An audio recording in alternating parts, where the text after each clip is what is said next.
बिस्मिल्लाहिर्रहमानिर्रहीम।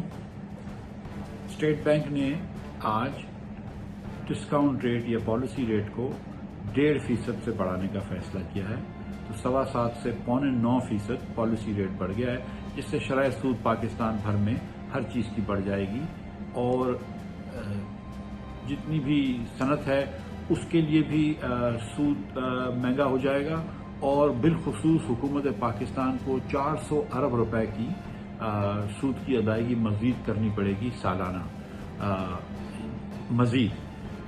इससे ये कदम इन्होंने उठाया है ताकि पाकिस्तान में बढ़ती हुई महंगाई को रोक सकें और रुपए की गिरती हुई कीमत को भी रोक सकें। लेकिन पिछली बार भी 2 साल पहले भी जब खान साहब की हुकूमत ने ये किया था तो हमारी हुकूमत जो थी वो एक पस्ती में धकेल दी गई थी, रिसेशन में धकेल दी गई थी, लेकिन कोई खातिर खा इजाफा नहीं हुआ, ना एक्सपोर्ट में ना रुपए को रोक सके थे।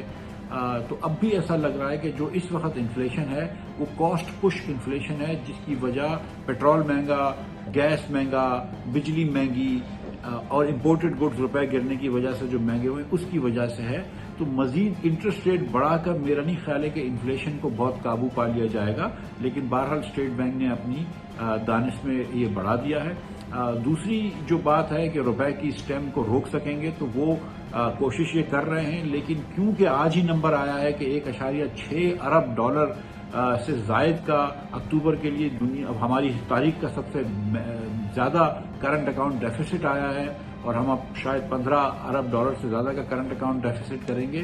तो इस सिनेरियो के अंदर जब आप 75 बिलियन डॉलर्स की इंपोर्ट देख रहे हो, ये मुमकिन नहीं है मेरे ख्याल से कि रुपए की गिरती हुई कदर को ये रोक सकें। तो मेरा नहीं ख्याल है कि ये जो आज का कदम था स्टेट बैंक का, इतना इंटरेस्ट रेट बढ़ाना, इसके कोई बहुत ज्यादा मुस्बत नतीजे जाएंगे। मेरे ख्याल से सनत के लिए और मजीद मुश्किल पैदा हो जाएगी, जिसको आप ऑलरेडी गैस नहीं दे रहे और हुकूमत के अखराजात बढ़ जाएंगे। बहुत शुक्रिया। YouTube पर गूगली न्यूज देखने के लिए youtube.com की सर्च बार में गूगली न्यूज टीवी टाइप करें। गूगली न्यूज के पेज पर सुर्ख रंग के सब्सक्रिप्शन वाले बटन पर क्लिक करना ना भूलिए। YouTube पेज पर अपलोड होने वाली वीडियोस से बाखबर रहने के लिए बेल आइकन पर क्लिक कीजिए। आपको हर नई वीडियो के बारे में नोटिफिकेशन मौसूल हो जाएगा।